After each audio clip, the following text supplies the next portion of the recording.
Welcome. I am Crime Queen, and if you are joining us for the first time, it's the channel where we have fun with words and numbers, numerology to be precise. This is where we actualize self-love with the use of scriptural references and, of course, our life experiences. The whole purpose of this is to see how scriptural references have shaped us, because whether indirectly or directly has had some impact on us in some way. So I'm also seeing that this gives us an opportunity to see how those references have shaped us, and also make some informed choices of how we choose to either let these continue to or not continue to impact our lives. And of course, by doing that, we are going to turn things upside down a bit.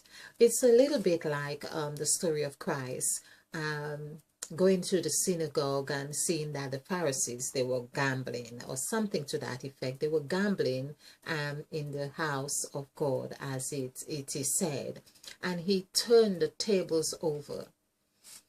It's important that we always remember that a lot of those teachings it had taken on the shape of Christ's own character of speaking parables.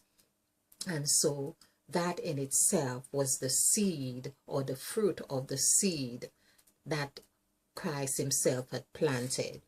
So the stories came out metaphorically as well.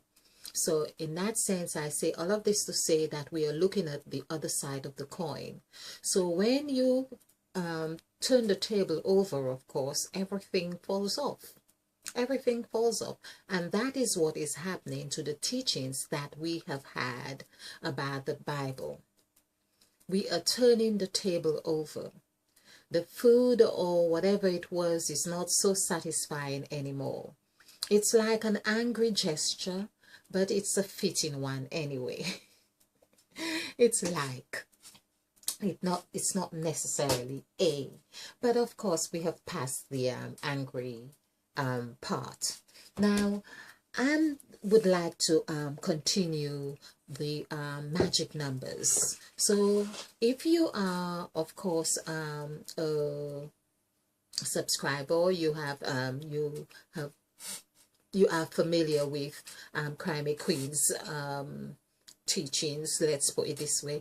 Teaching is not really a word that I actually thought of, but it seemed to be coming out somehow, and perhaps it's okay.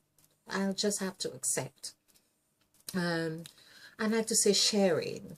Yeah, sharing. But however,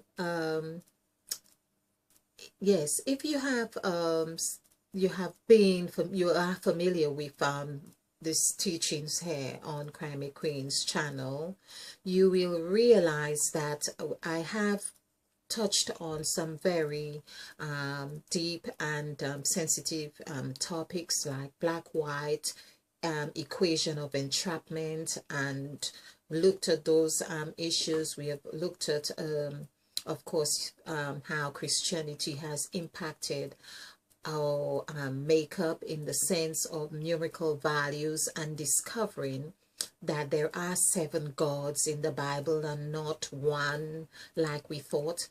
It's not to dismiss the idea or the notion that there is an overall source that oversees all and encompasses all, but it's also our ideology of that which is, that we are also touching upon.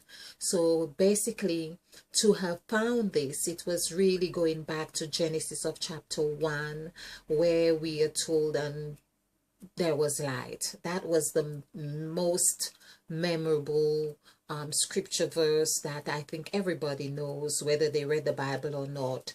And God said, let there be light, and there was light. So that in itself was the seed of letting us know that there was it's the word, it's about the word, and hence we hear, and the word was made flesh and dwell amongst men, something about to that effect. But the word was made flesh, meaning everything comes from a word form before it is made fleshed.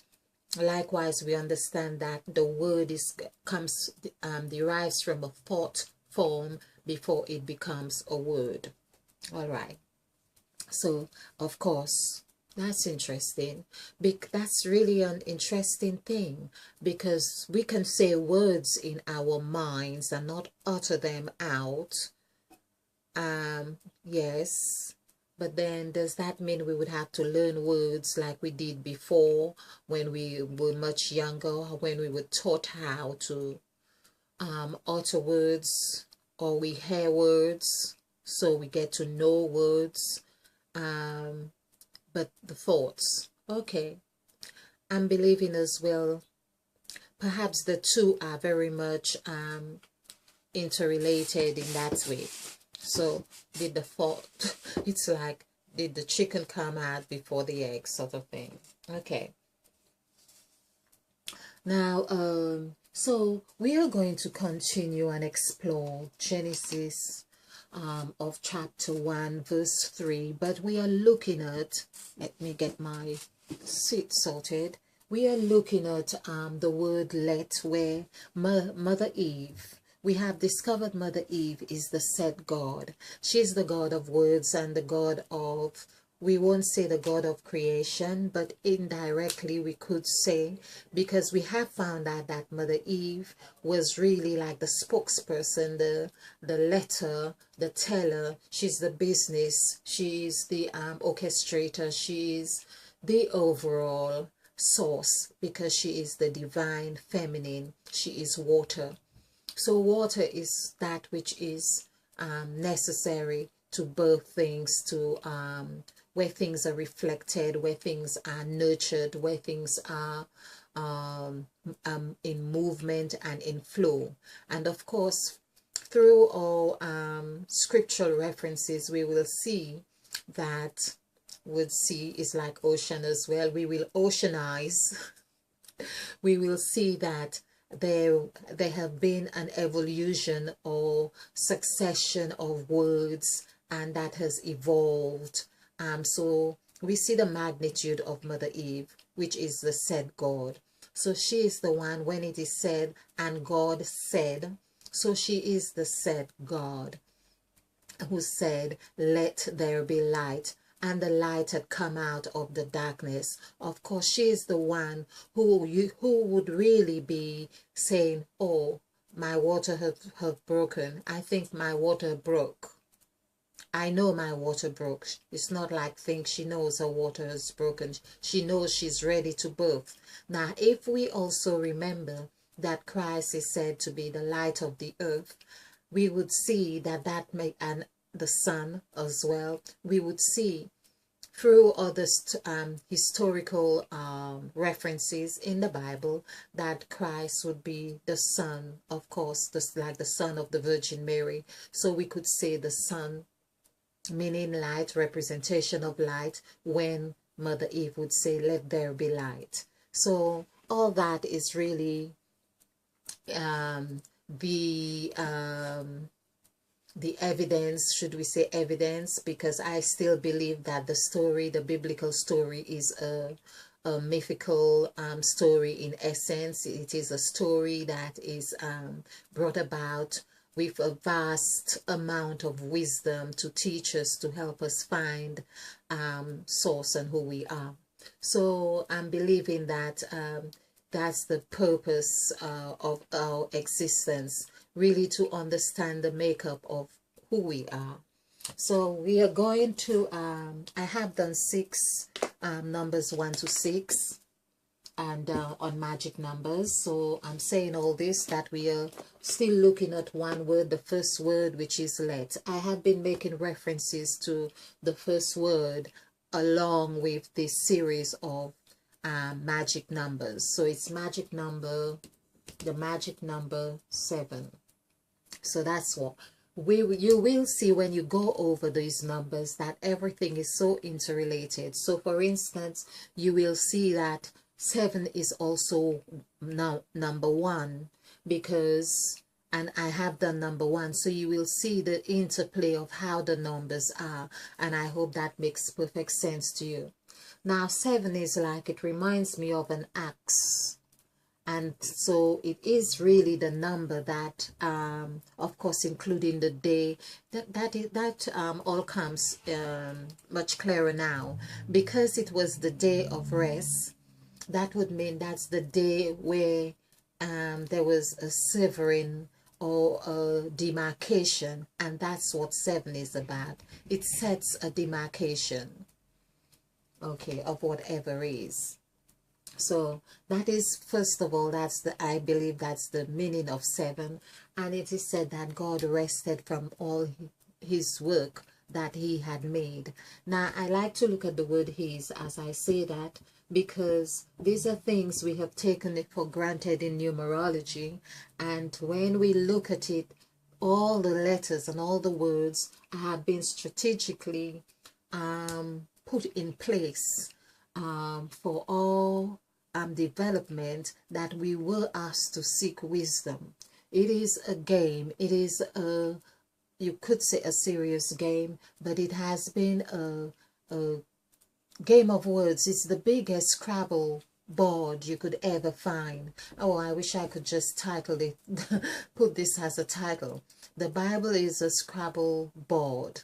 So that means we are meant to really deconstruct words, and there are methods to of course understanding the meaning of the words. So I'm looking at his, which is already is telling us that it in itself is whatever. So it, as I say, is always like a ladder. So I've got some new pens. I'm just really, let's see, wanting to ensure that I use up what I have already. So we see IS is, and IS is 91. When we add 9 plus 1, that gives us 10. So 10 is really 1. Okay. Or we could look at the 10 because it's male, female, it's opposites. So we see that. Now H is really, as I say, it's like a ladder, but it has the numerical value of 8. And 8 plus 10 is 18, so 1 plus 8 is 9. So basically we see his is 9. I think I have noticed this in the something that could be seen as that in the Catholic Church, but it is written in a way, it is written something like, oh, is it TS, HTS, or HIS? Okay, but I recall seeing something similar to this. So his is 9.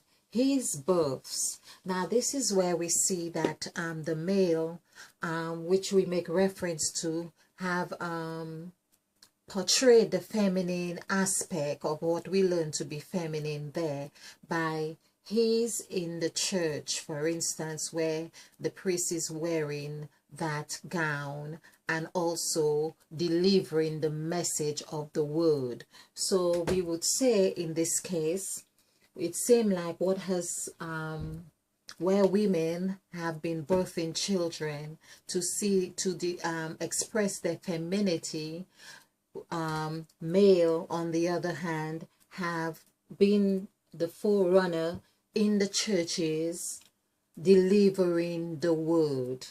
And the word, of course, word equals 6. Although we are doing okay, let's get rid of that one as well. So word, when we do the numerical value, is 5, 6, 9, 4. So this is 15, 20, 24. 2 plus 4 is 6. So 6 is the word. But we also see that his equals 9, which we have added.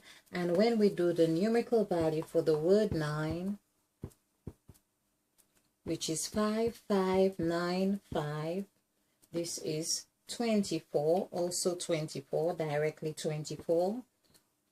Like the word, we see we've got 6. So this is where we see that 6 is 9. So 9 is really the representation of birthing. It's like where we have become set, as in the word set equals 8, or where we could see ourselves godlike in some aspect, and then we go through different cycles. It's like we have different stages of godness, which we would say goodness, we could say goodness, and those different stages, of course, we see take us back onto where we are birthing. So we are forever going in cycles and birthing that goodness, that godness, to get into that other cycle. So basically the 8 breaks out. It's like the chain. It's like a chain. So 8 would break out wherever you can imagine a chain breaking, and then it forms 9. So it's there. This is where it becomes flexible, you could say. You could imagine that lower part is sort of something like this. It's where it becomes 1 and 0. So we could say the chain is broken at a certain point, and these two ends become extended and move. There is movement. It's the movement that makes the function. It's all about movement. Movement, which was the first thing that God did. His spirit moved. That's where emotions come into play. All right. So so we have more or less talked more on number 6 here, but we can see again how the interrelation happens, because we are the 6th day of the week and the 7th day of rest. So this is where we are talking about 7. Let's complete 7. Well, we probably may have several presentations on that. So 7, let's do 7, sorry. SEVEN.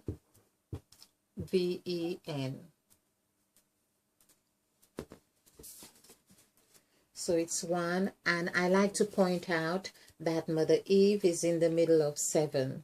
So again, this in itself gives us a very clear indication that if to know the story how we have been taught, that Mother Eve is right there in the middle of the 7th day. And it's no wonder as well we hear that God saw everything that He done, everything, meaning the reference of the word every was right there at all the stages of his assessment or review or process or progress of His work, that everything He did, He saw it was good. So again, I have touched on the references of he and her. For instance, we would see that the word her equals, has in her he. We also see that the word she has in it he. We also see, meaning the 9 hair in her, so her is really the birth part hair. The S is Mother Eve, that's the snake, the serpent. Okay, so we are seeing those references here. As we go along, we would explore more. Okay, back to 7.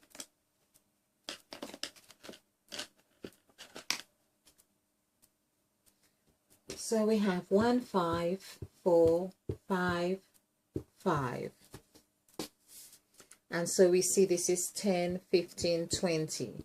Now I see 20. This is what I have been saying, that 20 is foundation.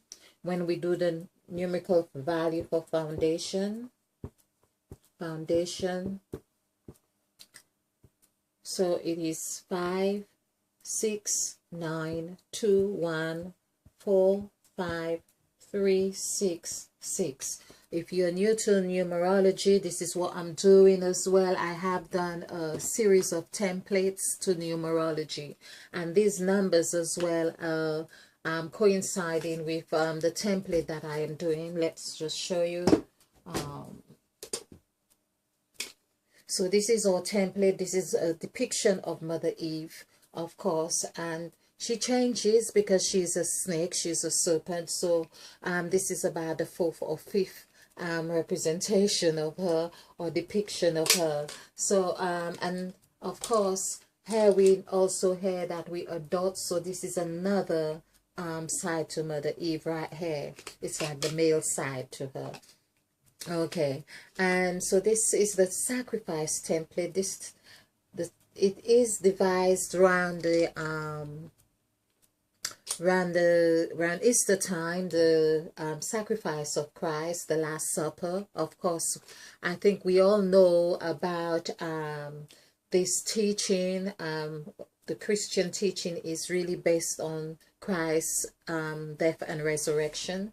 So around Easter time of last year, which was 2017, I thought, okay, I will do a presentation on Easter, which we have not turned back since, because we have been so divinely guided to continue this teaching in the way it's going.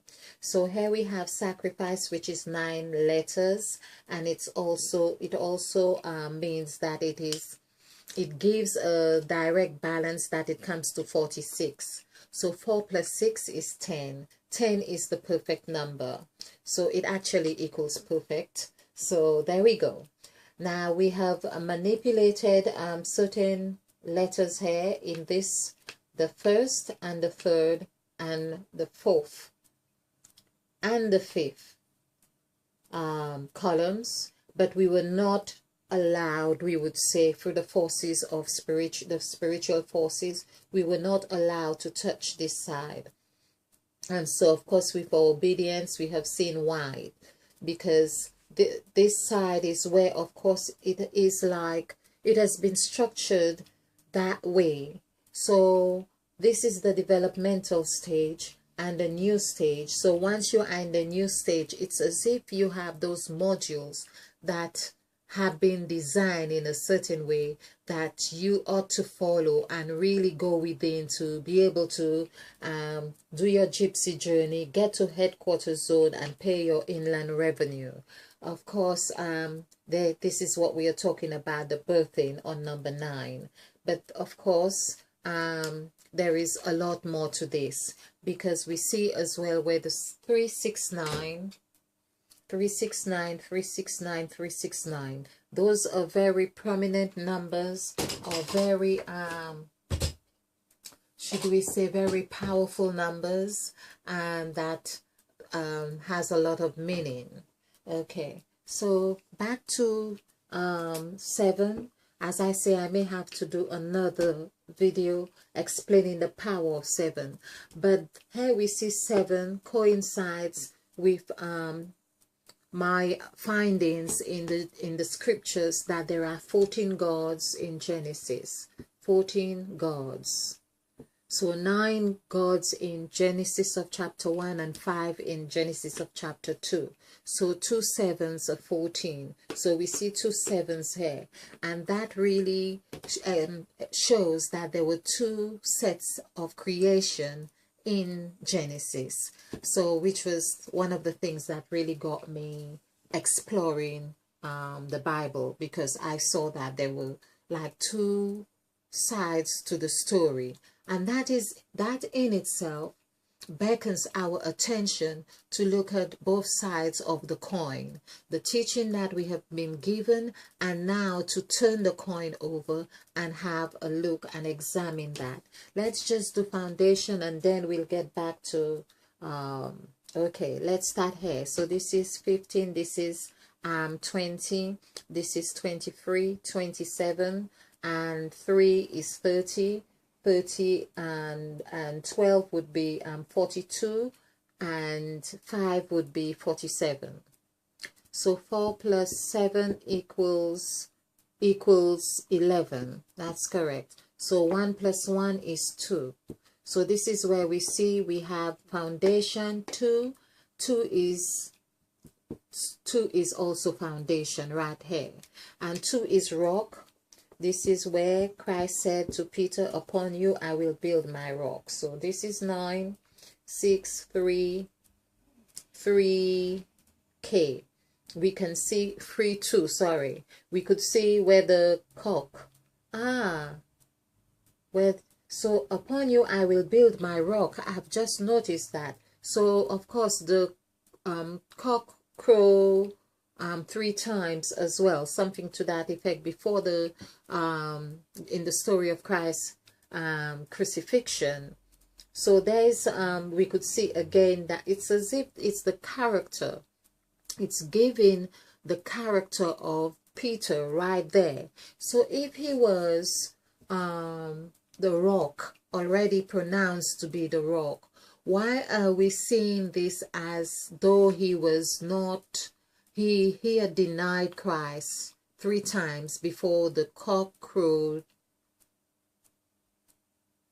or denied Christ before the cock crowed 3 times, something to that effect. So we can see this is where there's the play of the characters, and so this is why we'll need to explore this. However, this is 15 plus 5 is 20, and there is always so much more to the story than we have been told. But numerology is helping us to really deconstruct those meanings. So I hope you have found this insightful, in the sense that 7 is really that which severs. It is also, the word saw in itself gives us a very good definition for the word for number 7, So it is so, and it was, and it was. And it also means that as is present. It's like something was, but it's like saying it's as, because that's how we are able to make reference to what was. And so we see Mother Eve, the SA, which is the snake, the derivative of the snake. Whenever we see this, this is really Mother Eve in action. It's her presence is there. So, or one is making a reference whether of her, or but she is seeping in the makeup of what is happening. That's what I believe, because of course she's the said God. And with the W is also another form, like it performs a little bit like the serpent, the S, because the W could be M, it can be 3, it can be E, and it can be W. And that is the 8-petal flower, which coincide with the word serpent. Well, serpent is 7 actually, so we can see 7 here. Okay, we have done 7, the numerical value for 7. So we say it equals, it's an 8-petal flower, but we have got it as the 7 is 2, so we can see how 2 is divisible here. 2 4s 8, or 2, yeah, 2 2s, yeah, we have 2. This is divisible by 8, by 2. This is 8, 2 4s 8. And also to bring this to a more succinct meaning, we could also see that, of course, we have the two W's. This is it. The 2W. It's like really saying, you are my double. That is, in essence, what it is. You are my W. So if we go to the north, you have a W in the north. If you go to the east, there is a W. That's W in the south and W in the east. So we add W's. We all have that W. That's what W means. Your other half. Your other half.